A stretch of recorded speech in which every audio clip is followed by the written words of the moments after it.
Welcome. Good morning, everyone. Welcome to Accuracy in America, brought to you by Accuracy in Academia. I'm your host, Don Irvine, joined by my co host, Brian McNichol. Hello, deplorables, dregs, despicables, chumps, Neanderthals, semi fascists, maggots, and of course, those dog faced pony soldiers. That's right.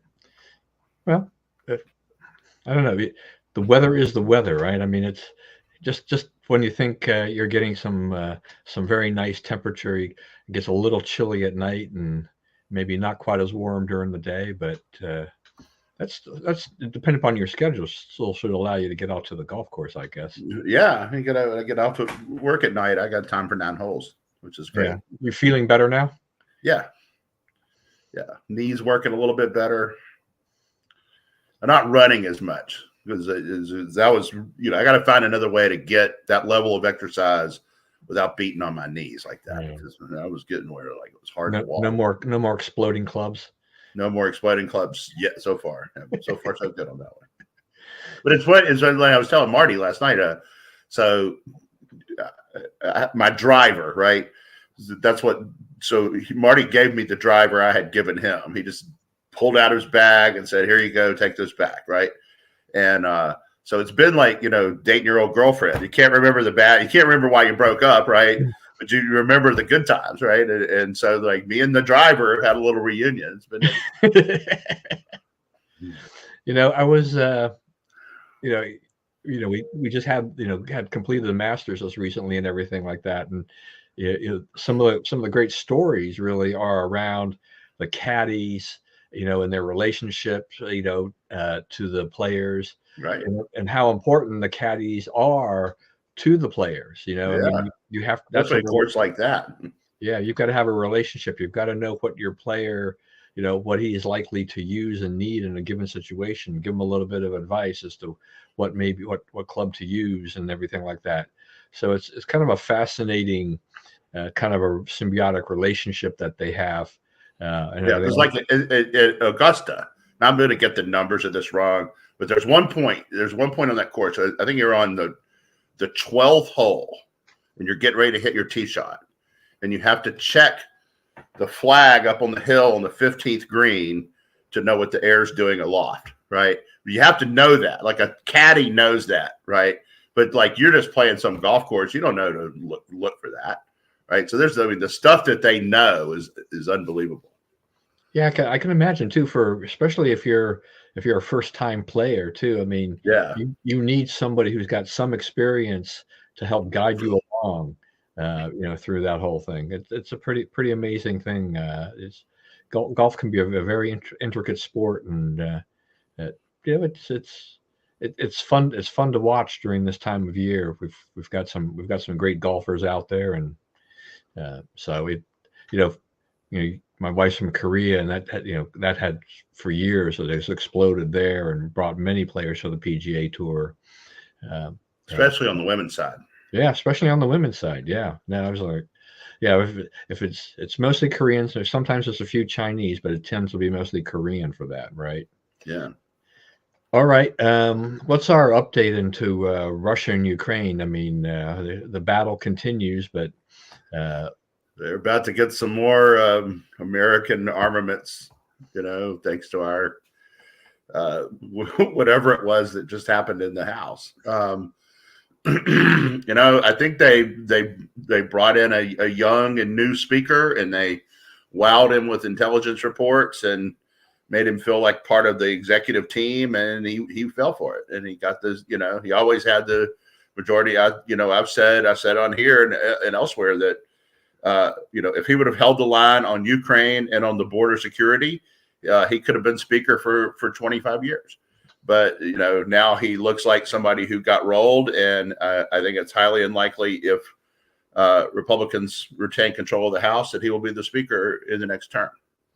Yeah, and even though part of with Marjorie Taylor Greene and the others that are joining, part of the problem right now anyway is not just the whole election thing and the kind of being haunted by this very chaotic ousting of McCarthy, but it's really like who really is next in line, or who really would be next that they could do without having to repeat, right? And that that's is part of what was wrong with her, her motion to vacate the chair is no one had a really good idea of who to put forward, right? Who could win the votes to prevail. The other thing is one of the things that hurts the Republicans in the House, especially, is you have some, angry, ridiculous people are the property of Democrats. That's something that Democrats have and do and deploy in certain ways. And that's their way. When Republicans try to do that, it doesn't work. It's like we're by constitution, by the way we're made up, we're the party of optimism. We're the party of just let us, do it by our own instincts and it'll work better than the central planning model. That's a really optimistic view of, what you as a person and what you as a society can do. But we have people we have Chip Roy from Texas, who's an awful congressman. He is not introducing anything that would ever pass, and he claims to be the defender of conservative values. And, all those guys are claiming to be the defender of conservative values. And it's more and more in the eye of the beholder what it means to be a defender of conservative values.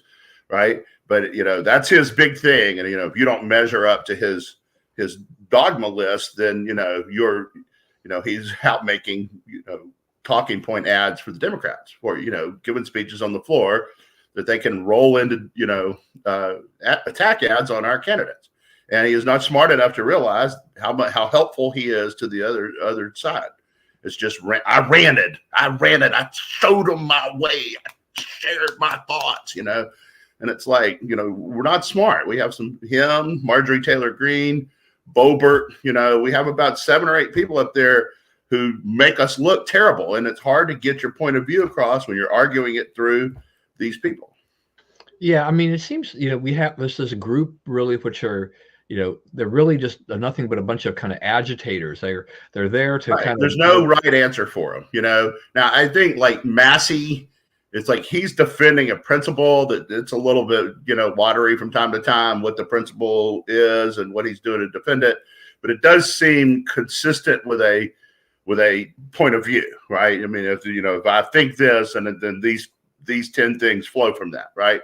But these other guys, it's just, how angry and demonstrative can I be? How, look at me. I'm the purest one.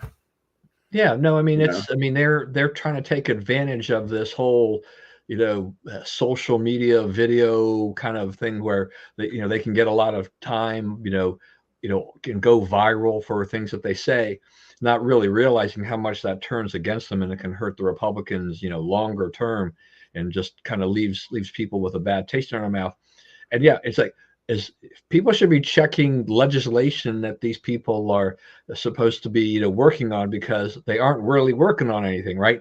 They're just running around running their mouths and they stir things up, but breaking down what other people are trying to do. Yeah, I mean, you go back to your constituents and it's like, you can say, I did this and I did that in terms of I wanted to get rid of the speaker. I wanted to, I was against. So, but what did you do for the district? What did you do to bring home the bacon? What did you, that type of thing?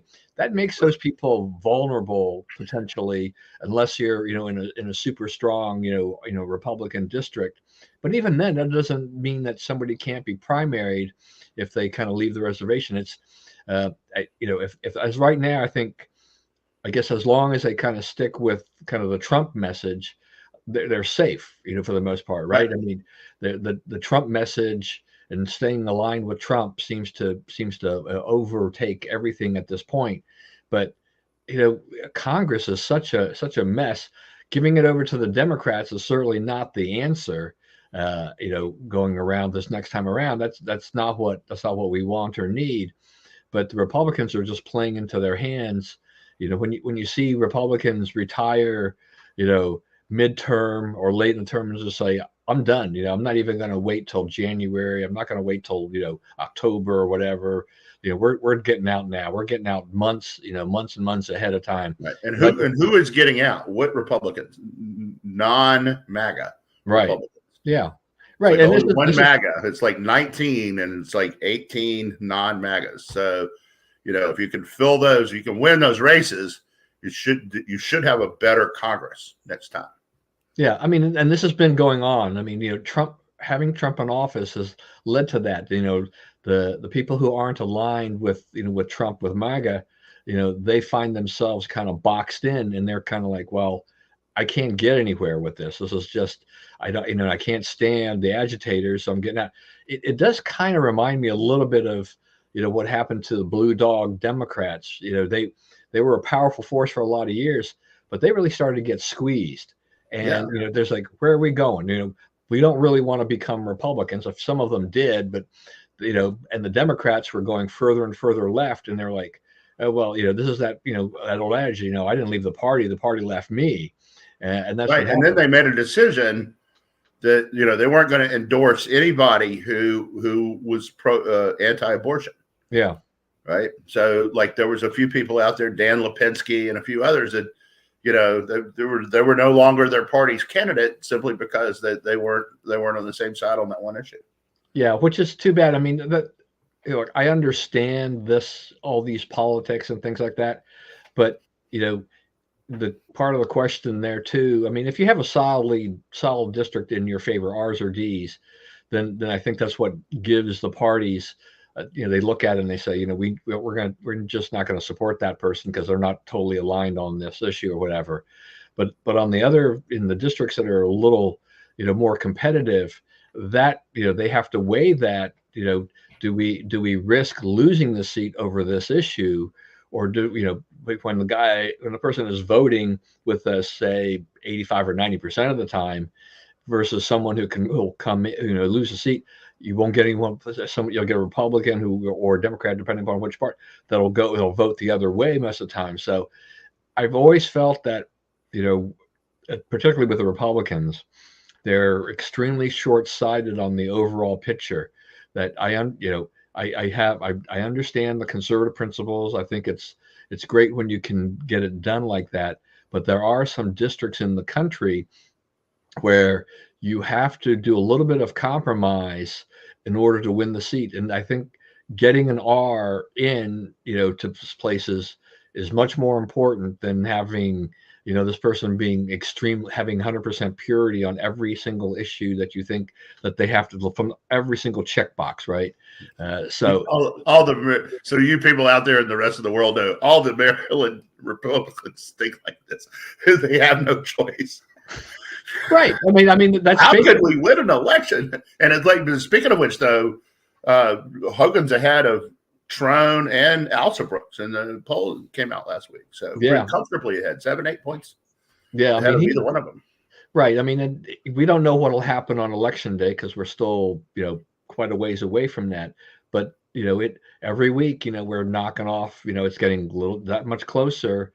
That's right. Hogan is inside 200 days now, right? No, it's 100 and what do we have? Yeah, 194. So it's ticking away, and yeah, I mean, you knew exactly where I was with that. My references were living in Maryland, growing up in Maryland, living in Maryland politics. This is a problem. Is that they're hardcore conservatives who believe that you've got to check all the boxes on their list of what the conservative beliefs are, MAGA or whatever. If you're not, then we're not going to support you, and they're going to be facing another big decision here in November.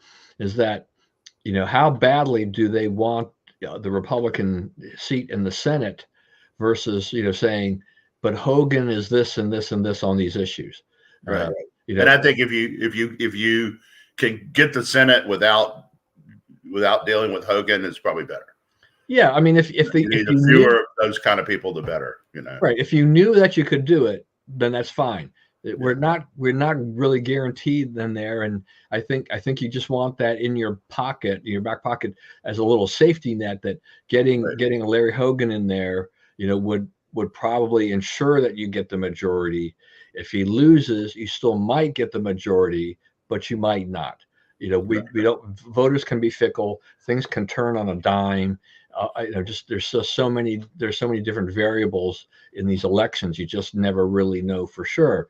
So, yeah. I mean, I think I like how I agree that conservatives.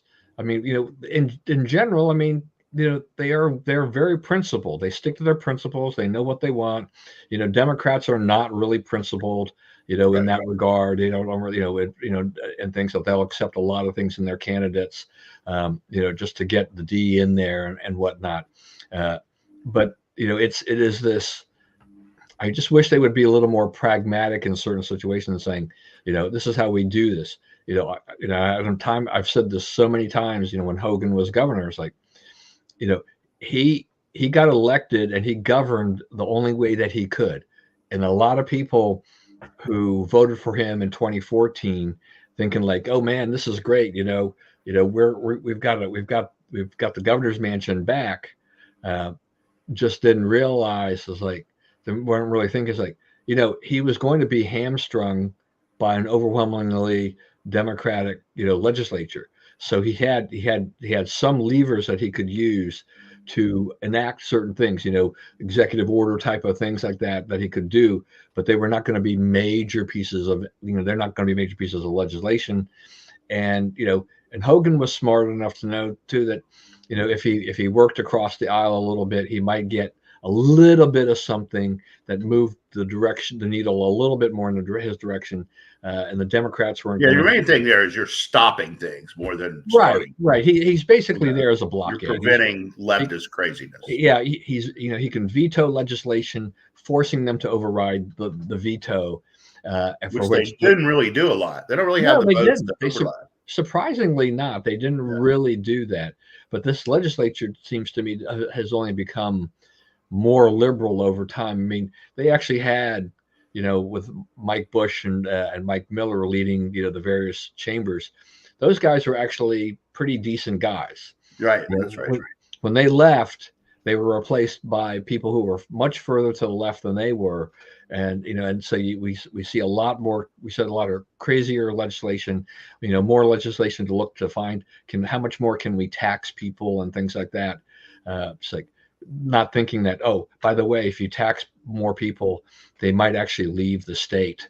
Like California, if you tax businesses, they might leave the state. And then your budget will then go totally down the toilet because you don't have the tax revenue that you had before. The high tax system doesn't work. I mean, everyone who tries it fails at it. Yeah, but there's something been going on since the days of here in Maryland of Martin O'Malley, where it's like they look to California and they're enamored of California, and they think California politics, that is a blueprint for their success here in Maryland. And so the Democrats want that same type of thing, because we've seen a lot of similar legislation, proposed and sometimes passed in Maryland that have occurred in California. And it's like, well, this is, to me, that's a disaster waiting to happen in a lot of cases. But, when you have a legislature that has, as much power or sway as they do, they can kind of do it with a lot of impunity. So getting Hogan in there who can kind of slow it down, that was good. And, now they've got a Democrat, governor. Part of the problem, and then the Republicans, they didn't really build a bench. This has also been a problem for Maryland, is that they did not build a bench to succeed Hogan. Boyd Rutherford was never going to be the answer in Maryland. So, but they didn't have another answer as to somebody who would run a good, strong campaign, in essence. And so, I guess part of it too was as Dan Cox. I guess he kind of outmaneuvered Kelly Schultz. Schultz was a good candidate, but not a great candidate. And that, and she just didn't have enough to beat back the Cox MAGA wing. And then you put Dan Cox up against Russ Moore, and you're just kind of like, well, there's really stark differences. I mean, even Democrats who left, to vote for Hogan over the last, 8 years, came back home. Right. Went for more because they just, they're like, there's just no way in heck we're voting for Dan Cox, because that's just way too far for me. And that, and people like that wind up doing a lot of damage to the party, because, still now to this day, I mean, there's still a lot of dissension in the ranks about how they lost that race, and the credibility of a Cox, and why he, how did he get nominated and everything, win the nomination, et cetera, et cetera. But they, Wes Moore's got he has 2 terms in office in all likelihood, because I don't know that the Republicans can find anybody credible to run up against an incumbent governor, because now you're going to have your job is even harder this next time around. Yeah. But I don't know. We had the Senate. We had the primaries in Pennsylvania, so there'll be a Senate race between McCormick and Casey. I mean, get slaughtered in that. Yeah. I mean, it's McCormick's not much of a statewide candidate. He just doesn't really appeal. That's why people got all over Trump, because Trump backed Oz. Oz had a chance. McCormick did not, and it's the same thing now. Yeah. So that's a pretty safe seat for Casey, but it would have been interesting. But it could go Casey Trump, right? Trump's ahead there now. Yeah. I mean, that's the thing. Is just that Biden's out there talking about how they're doing just fine, but every single poll that comes out shows him, trailing in virtually all the battleground, swing trailing in 6 of the 7 battlegrounds. He's tied in the other, and he's way behind in the popular vote. And now it looks like there's a state or two where he may not even get on the ballot. Like one is Alabama, and one is maybe Ohio, and that alone would mean that he would lose the popular vote. Yeah, and that is a strange thing. Is that how does an incumbent president not get on the ballot? I mean, they did their convention too late. He won't officially be the nominee until after Alabama prints the ballots. That's what they're telling him. Yeah, and so they need to figure out a way to officially make him the nominee before the convention, which sort of steps on your convention, Yeah, and whose fault is that? I mean, in terms of right. No one bothered to look up if doing it that late would be a problem. Yeah, I think the assumption is, and I don't see this as a bad assumption in general, is that the nominee will have a convention. Nominee will be on all the ballots, and there's never really been a problem about this before, but scheduling does matter. I mean, there are deadlines in these states to get on the ballot for various offices, and you better pay attention to that, because if you decide to have a late convention, you could run afoul of this and create this. It's really late too. It's like the last week of August. Yeah. So what are you waiting for? Yeah, I don't know about that. Is that some kind of damage control in the? I'm wondering if you're hoping that if you go that late, a lot of students will be back in school, because it's supposed to be in Chicago, right? Yeah. I mean, they're going to, and Chicago's been a problematic city for the Democrats over the years. And this promises to be at least that problematic, right? They have, there's a big debate in Chicago over immigration, because there's so many of these, they're closing down facilities that Chicagoans use to give them to illegal immigrants because of the housing crisis, right?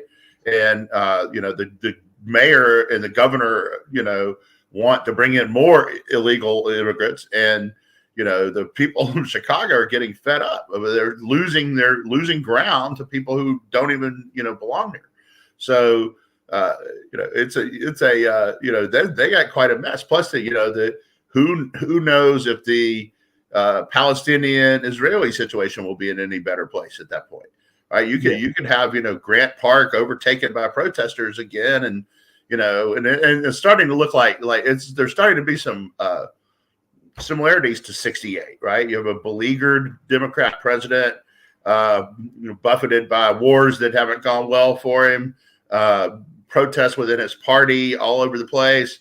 These are all Democrats down there at Columbia. These are all Democrats and on these college campuses, screaming out Jew hatred, right? Those are not Republicans down there doing that. That's Democrats. You're marking yourself as intolerant racist, right, on one of the most controversial issues of the day. There's nothing you can do about it. I mean, the Democratic National Convention of 68. So I was all of 9 years old at the time. So it's pretty. There's a lot of stuff that's fuzzy, but it was horrible for the Democrats. Yeah, what I remember about it is you're like, okay, these guys aren't in control of anything. They can't win an election. They can't even control the park outside their hotel. Yeah, and so for a lot of people, except for us older folks, who even though we were children back then, it's not something that a lot of people understand or what happened back then. But I think you're right. I mean, I think you can draw some comparisons between '68 and this one coming up because of the situation that Biden is in, the turmoil within the party, the other things, the other external forces that are out there that are buffeting him at this point in time, and just kind of making a very tough path for him, which I think this becomes a very interesting election because the incumbent president is really under a lot of fire, a lot of pressure, with no guarantee that he could win again, and that would be terribly embarrassing for the Democrats. And that's why you have some that jump ship and criticize him and trying to shake the party up, but it doesn't. They're wedded to him. They're saying that he's the guy, Joe's the guy. Right. There's nothing they can do about it now because Yeah. you ballot access would be a nightmare. RFK is finding out you can't get on these ballots. It's got to be Joe. Yeah, the Democrats made a big deal of having, RFK's, the Kennedy family come out and make this big, staged, this event. Oh, we're all for Joe and everything like that. It's like that to me is more like they're worried that Right. RFK was going to pull votes away from Joe, and they just want to remind Democrats is that you need to vote for Joe. Don't think about voting for RFK Jr. Please do not do that. That I think is just a warning signal that when you get worried, you start pulling out stops like that, and it's like I think people kind of catch on to that. Yeah, that's right. That it's a little bit of a stage kind of a thing. So I don't know. So we have the House and now the Senate passed the whole foreign aid bill, which includes a TikTok sale ban. Doesn't include the Senate part does not include the border security that the House had passed. But Biden if he hasn't signed it by now, he said he's going to sign it as soon as it hits his desk, and so I don't know when it hits his desk. So aid will be flowing to Ukraine and Israel and Taiwan and whatnot. Right. But so that's and I looked at the Senate vote and I thought, okay, well, you got a whole bunch of Republicans who voted against it too, but I think that to me, I wondered whether or not some of those Republicans, they figured they knew they weren't going to defeat this thing, so they could vote against it because it was going to win by a comfortable majority anyway, and that was a safe vote for them to say we're standing on our principle for why we think this is a bad idea, and so that they'll be recorded as such. I don't know. I mean, we've talked about this. Once again, what is exactly the plan? What are you going to do? What are you going to do with it? That's the thing. That's the thing that always is getting me now is that, okay, so you're going to give them this money, but what's going to happen? What are you're giving them weapons. You're not really even giving them cash. So you're saying, go fight this war that you're not, this is not enough to knock Russia out of your country. Right. And we would not vote you enough to knock Russia out of your country. But this keeps you at it a little bit longer, right? Maybe you figure out something, maybe Putin changes his mind, whatever, but it keeps it going a little longer. And that's really all that they're trying to do. Yeah, I mean, I don't know if I get the point of not trying to figure out like what's after this, right? Because right now, it's not going to get better as it is. Yeah, I want to know whether or not Zelensky submitted a request for they had a request for a proposal to say outline exactly what you plan to do with this aid that we're going to give you, so that we know what all the points are to see whether or not you're going to measure up to this this deal, and try to hold the country. And if you're going to start giving out aid, I think maybe more accountability on this. Well, that's what I'm saying. Weapon systems, right? You're trying to fight a war. Here are the actual tanks, howitzers, whatever, right? You don't get cash that you can share with your buddies. You get stuff to fight war. You work the rest of that out yourself. Yeah, yeah. It's graft of moving around a tank and howitzer is a little bit harder. Right. That's right. It's like, hey, here, I'll give you a tank. Where are you going to store it? Yeah. What are you going to use? Yeah. May not want to know that. Imagine going to homecoming in a tank.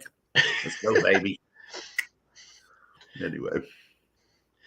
Yeah, I always kind of wonder with tanks when you've seen these videos and stuff like that of like an old tank, going down a roadway or something like that, and it's like exactly how much damage does that do to the road? Because I mean, how heavy is that thing? Right. That's one of the things that's coming up with electric cars now is like, the guardrails, like you go off the road, you hit the rail. Okay. The rail's strong enough to withstand your car. It kind of bounces you back onto the road. It hurts, messes up your car, but you live. You don't go over the ditch. Right.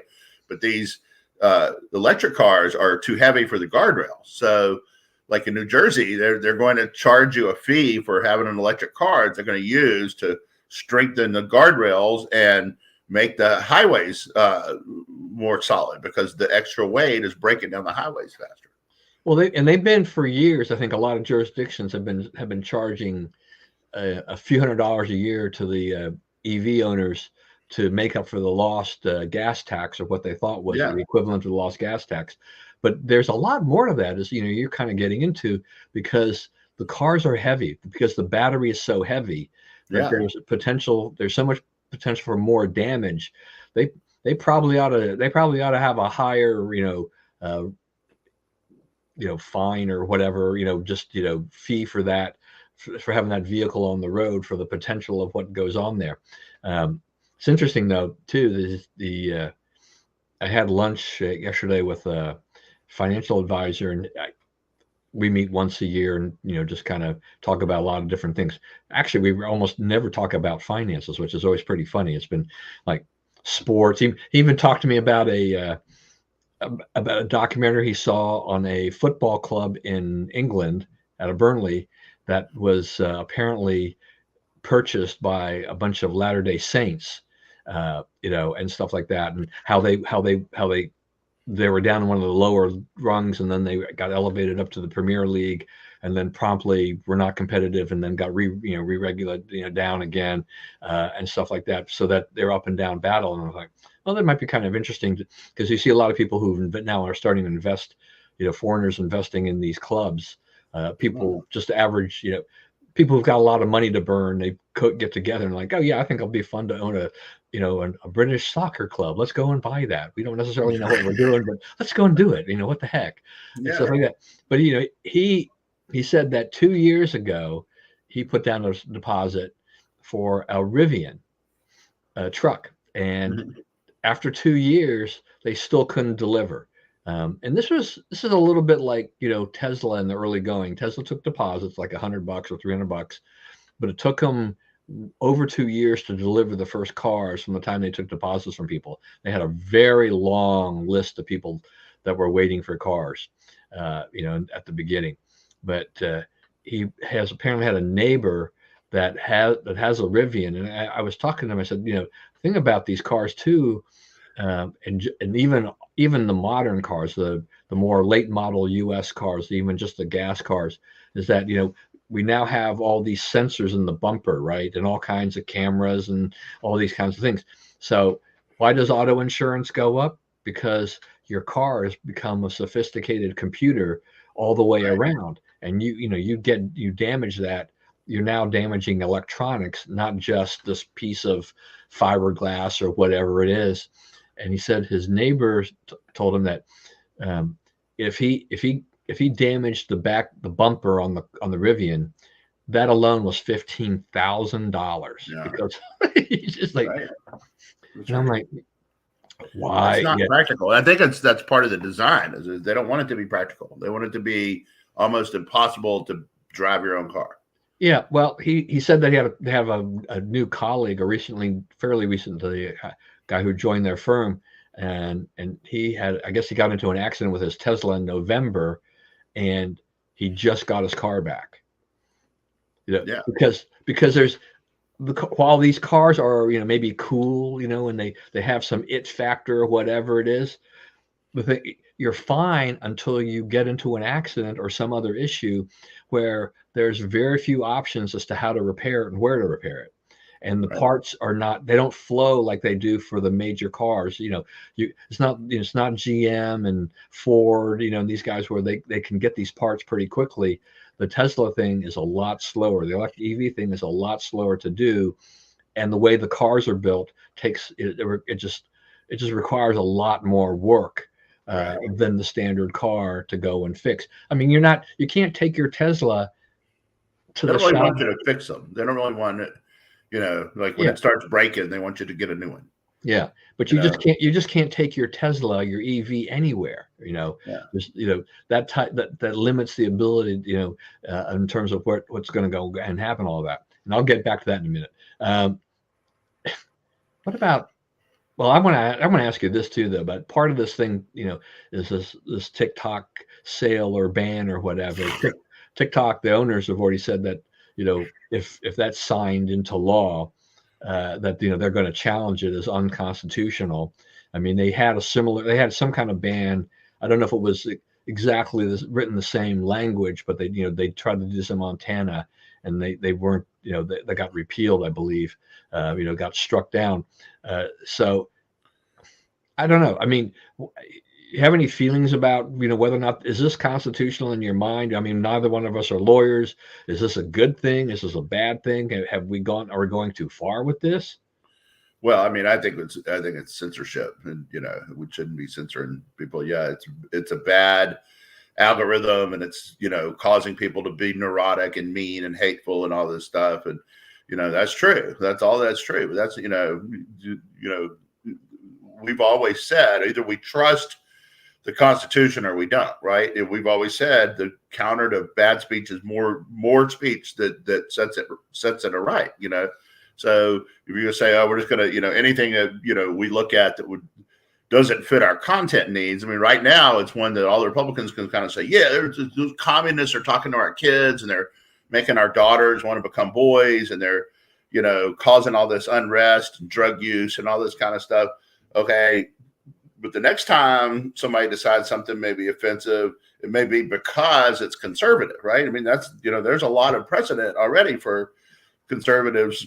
The left censoring conservatives, right? The big tech censored conservatives. The 51 Intel agents tried to censor the New York Post story on Hunter Biden's laptop before the election, all that kind of stuff. So there's a long history of the government censoring, and almost all comes from the left.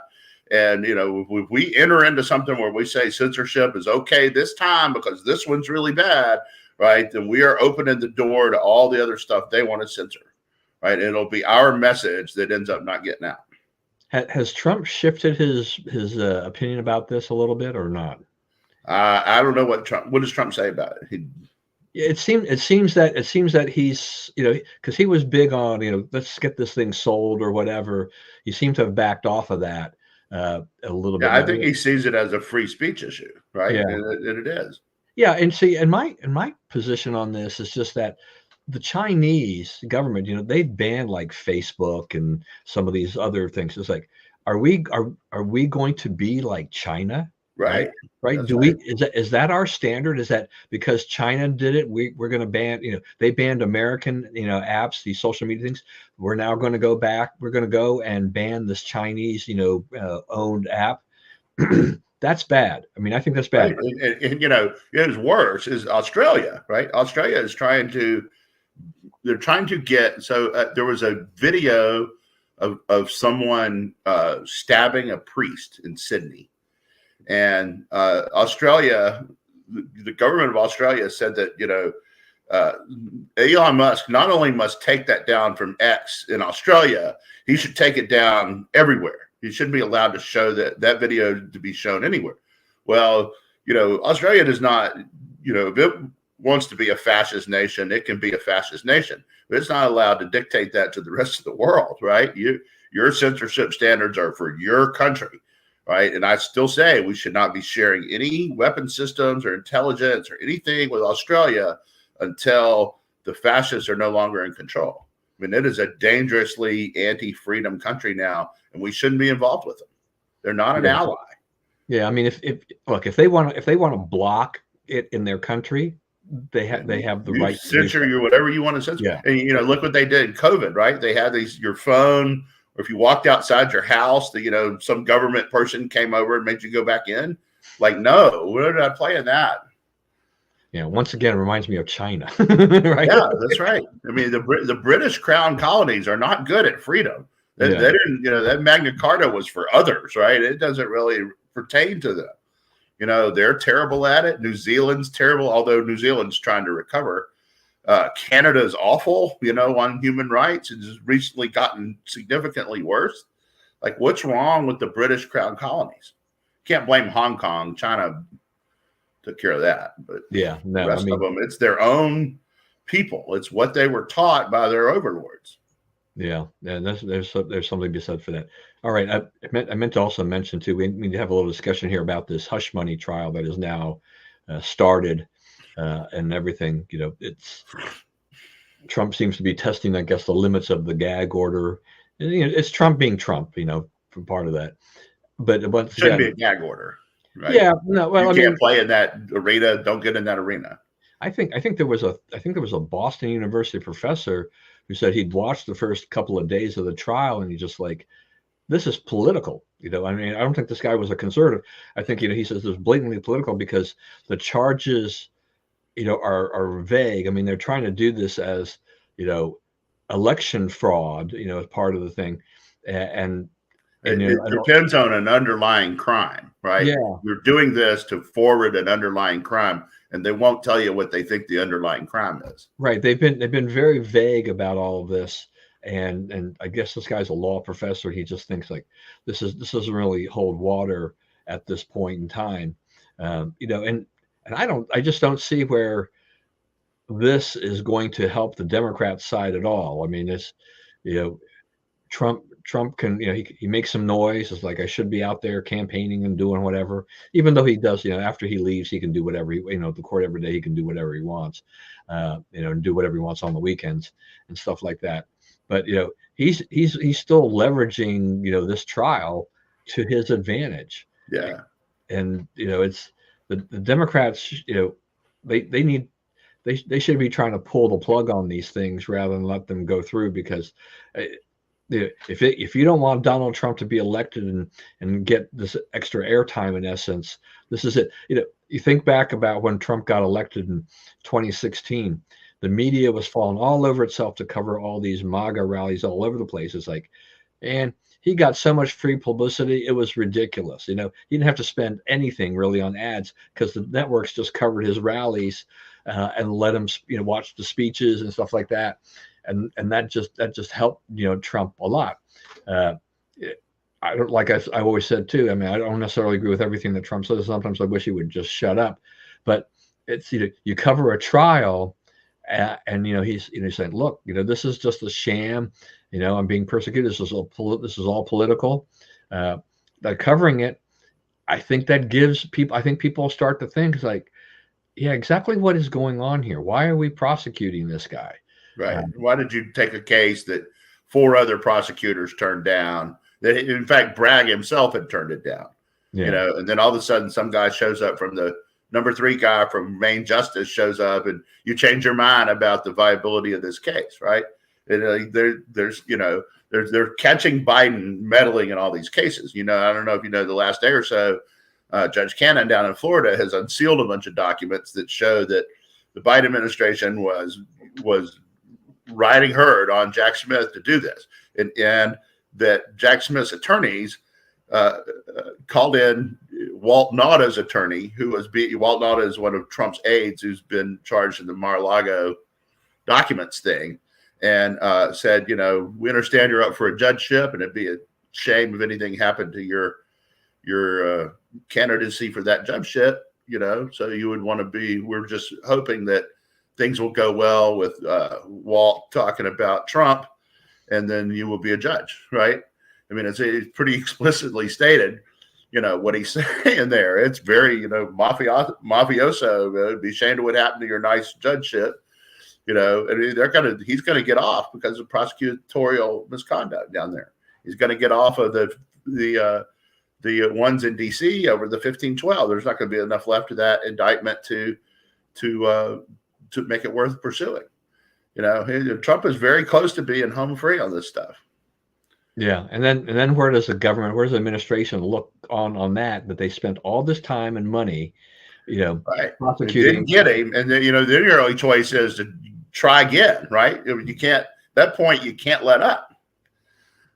I mean, It's just going to get worse and worse. The other thing is Biden is becoming less electable, right? His poll numbers are going down, right? They keep trying to say, oh, well, there was this other poll over here, but he's like on Rasmussen, he's gone from 44 to 39 in the last week and a half, and he's stuck at 39. 39 is a bad number for him on that poll, because that poll, everybody thinks Rasmussen's a conservative poller, but he's had Biden in the 40s, even the mid 40s, when all these other RCP averages and all that stuff were below 40, right? Rasmussen has been extremely bullish on Biden's popularity, and now they have him at 39. The polls that are coming out saying who would handle the issues better, and they go through the economy and crime and immigration, foreign policy, and so forth. And Biden is getting crushed on those. The only one that he is at parity on is abortion. And abortion, according to the poll I saw yesterday, abortion is now a deciding factor in the votes of about as many people as global warming. All right, so you're going to have abortion voters, global warming voters, people who on both sides, right? Global warming probably favors them a little more. Abortion is pretty close to a push. And who actually votes on that issue? I'm not saying who favors abortion. I'm saying the people who that's what determines who they vote for. There's about as many of them on either side of the question, right? And polling has pretty consistently shown that. So you got about 5 or 6% of the people who care at all about abortion in this election. So you may be able to win. You got to figure that Biden will do better among those 5 or 6 than Trump, but it's not enough better. It's not not when you have 30, 40 point leads on the economy and the immigration and foreign policy. You can't overcome that with 5% caring about abortion. Yeah, the numbers no longer add up. Yeah, I mean you can say a lot of different things about the economy. It depends on where you look. I mean, but the Biden administration can't find a way to find a message that works for the economy, because they thought the facts. Everybody knows. I mean, unless you can make gas go back to $2 a gallon and grocery prices fall by 25%, you're not going to convince people. And none of that's available to him between now and November. Gas price will probably go up. We're just getting to the summer blend season. Gas gets a natural 4 or 5 cents a gallon bump in the spring as we switch to the summer blends, and it's already going up. It's already gone up every day of the last 3 weeks or something like that. Yeah, and it's just the part of the thing that they were touting was just like how inflation was cooling, right? And then we've hit this patch recently where it's been kind of stuck. It's gone up maybe a tick, up a bit, because energy fuels all that. Every energy affects the price of everything. If the price of energy goes up, everything costs more. Yeah, so their message on Bidenomics, gets largely derailed when stuff like this happens. They're trying to tell people, inflation is getting better, things are getting better, and stuff like that, and all of that. But I was reading a Wall Street Journal article the other day about Chipotle, and despite the fact that they've been raising prices, as their cost of labor and ingredients has gone up, people are still going to Chipotle, and they were saying like in the last 4 years, the price of dining out has gone up 29%. Yeah. And so this is where a lot of people, they slow down their dining out, or they stop altogether. They try to make things at home, but they're being hit hard, by these inflationary pressures all the way around. And as we've said before too, it's just that these prices that we're paying for some of our basic goods, they're not going back down to where they were a few years ago. It's like, they have risen and given us a new kind of bar, in terms of this is where it is. Milk is always going to be at this level or higher now. It's not going to go lower, in general. Milk and eggs, they vary a little bit, but it's not going to go for the level it has been now for the last, say, 6 months to what it was 2 or 3 years ago. Years ago, when it was when we had some cheap products going out there. It's just not happening, and people have to, they're learning to try. How do we budget for all of this now that everything is so much more expensive than it was before? Your belt is tightened, no matter how much money you make in this country. That's what I'm looking for. If you see this, please send it to me. And anybody out there who sees it, please send it to me. Polling on the presidential race by income level, right? Because like I was out there predicting Trump was going to win in 2016 before anyone I knew. You are crazy. She's way ahead. I'm like, Trump was ahead from like 11 points from 35,000 a year to 75,000 a year household income. He was ahead by about 8 or 9 points from 75,000 to 125,000. That's most of America. You get outside the big cities, almost everybody in America is between 35 and 125, right? That's that's 95% of the people in the country, right? Working people in the country. And if you're up 10 or 11% on those guys, you can't really lose. There's too many of them. That phalanx is too big. Well, you never know. I mean, our Joe keeps performing well since his little comment had suggested that his uncle was eaten by cannibals. Papua New Guinea did not like that. Yeah, the funniest part about that was like the number of Democrat publications that almost immediately came out. Well, you know what? That could be true. Like, no, it's not true. Well, there was a report too that said that the thing is that the plane that his uncle was on like crashed in the ocean, right? Yeah, it didn't. So I mean, it didn't even hit land. So they got him out of the water and ate him. They got him out of the water and ate him. They found him. They found the wreckage. Yeah. I don't know. That's why he is kind of that's why it's so hard for the Democrats, because 4 years ago you could tuck him away in his basement and you could do that, and the anti-Trump sentiment was fairly strong and stuff like that, but the situation has just changed dramatically. For them, he's a real candidate and he's got to defend himself, and then he goes out and he says this stuff, and you're like, okay, if you just suggest that the guy his mental capability, acuity is not quite there, just run up these clips, and you're like, you can make a huge highlight reel of. Yeah, you don't have to editorialize or anything. Just put the clips together. They speak for themselves. Yep. And they can't deny it. It's him. Yeah, we still got 6+ months to go. There'll be a lot more. He's not done. He's not done yet. That's right. You saw the one, I guess, last night. He said, how many times is Trump going to prove that we can't be trusted? Yeah. Like, oops. I don't know how many. Yeah, it's like, and he just said it, not realizing he had said it, right? Yeah. He just moved right along. Like, okay. Just kept going. So it's like, I don't know. I mean, it's got to be pretty tough to when he's out there speaking. It's like, okay, we're hoping for as mistake-free a speech, anything we can get, but it's pretty hard to do that with Joe these days and everything like that. Okay, now you mentioned a little bit about these Columbia protests and stuff like this. This has been a huge meltdown. I mean, the takeover, the left wing. I mean, all kinds of different things are going on there. I mean, I guess they're going to say, if you're not a student at Columbia, you can't enter the campus. Things like that. The Columbia president is trying to get them off the campus.